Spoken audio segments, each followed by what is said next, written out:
Estamos de volta ao Pajuçara 360 graus, que fala hoje com o novo secretário de Educação do Estado, Adriano Soares da Costa. Adriano, você falava um pouco dessa relação com os municípios, tá?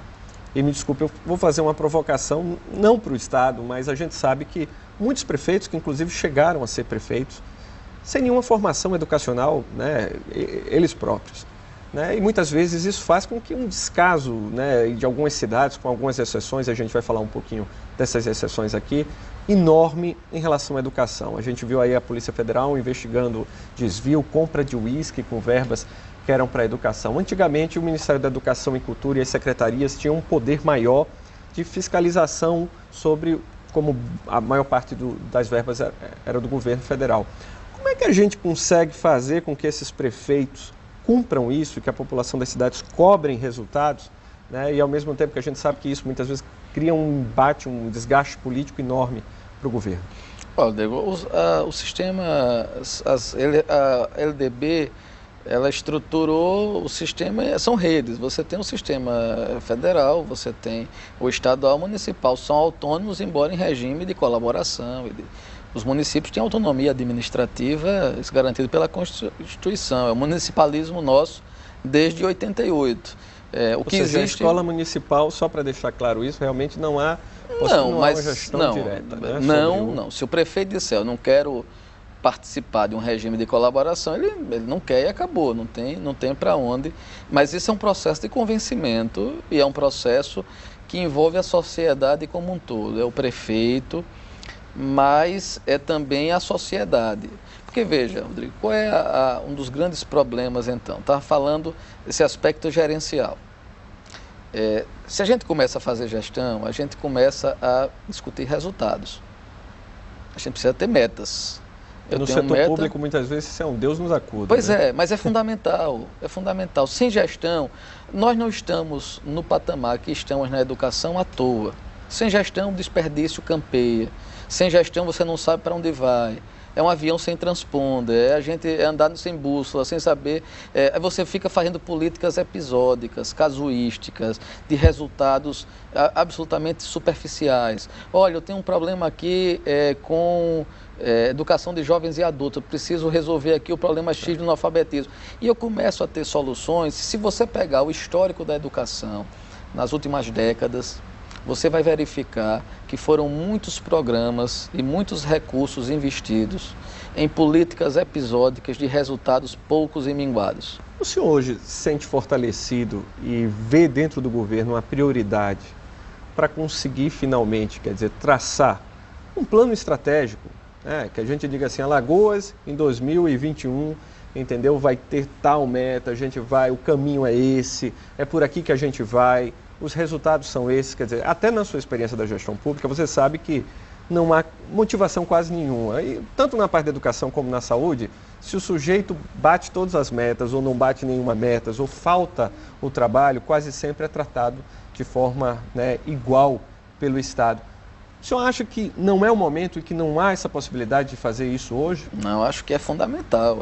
Primeiro, nós temos já, do ponto de vista do Estado, o programa Alagoas Tem Pressa, que já está trabalhando isso no nível macro e tem algumas políticas específicas em que a educação se envolve.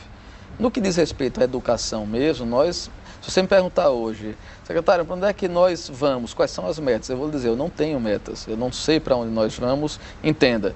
Porque nós temos o Geração Saber, que tem todo o programa definido, mas nós não temos essas metas claras. E mais do que isso, eu não tenho as ferramentas de gestão para o acompanhamento dessas metas e para que isso se torne realidade. Então nós caímos no risco do chutômetro. Eu vou ficar chutando números que na verdade são fictícios. Por muito tempo sempre se invocou a questão salarial. E agora finalmente o STF disse que o piso não é inconstitucional e que ele vai ser pago. Alagoas, esse piso já está sendo pago em todas as prefeituras? Não? Olha, o piso ele é obrigatório, o Estado ele já está sendo pago. Nós já implementamos o piso e está sendo pago. Acho que os municípios também já estão, porque o piso é obrigatório, já estão aplicando. Os que não aplicarem, eventualmente terão que aplicar. Então, isso é obrigatório. Em torno de R$ 1.100, não é isso? Porque aí você vai ter os valores, eu não tenho de cabeça esse número. Mas, veja, essa questão remuneratória, ela é um item que ele é sobrevalorizado. Há um problema que é nacional, mas se formos olhar Alagoas tem a pior educação do país, tem a 8ª melhor remuneração, a 2ª melhor do Nordeste, tá certo? Então, é suficiente? É o melhor dos mundos? Não. Mas se nós formos olhar, inserir, como a gente só pode definir essas questões, inserindo no contexto nacional, Alagoas está numa situação diferenciada.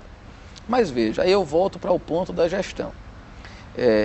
Se sem metas, você não tem como saber para onde vai, você não define estratégias para chegar lá e você não tem como dar responsabilidade e como aferir a responsabilidade de cada um. Você está cumprindo a atribuição que você tem? Você na sala de aula está dando resultado X? Na parte administrativa, o diretor ou o conselho escolar, ele está desempenhando as suas funções? As diretorias regionais, as CREAs, as coordenadorias estão cumprindo o seu papel? O senhor tem visto espaço dos sindicatos nesse discurso? Porque a gente sabe que sempre que vai se discutir resultados ou averiguação no Estado, todo mundo, quer dizer, é um Deus numa cura, ninguém quer, todo mundo fala, não, é questão salarial, falta infraestrutura, todo mundo desloca sempre o problema, é sempre salário. Muitas vezes diga-se de passagem, com vários setores. Mas o sindicato é muito importante nisso, mas a pauta não é do sindicato, a pauta é do governo da sociedade. Eu falo dos representantes dos professores. Não, mas a gente tem, por exemplo, eu pessoalmente tenho estabelecido um diálogo muito bom com o sindicato, mas também entendendo que cada um tem um papel importante nisso. Mas o papel do governo é governar. O papel do governo é ser indutor da sociedade, é ter um diálogo direto com a sociedade.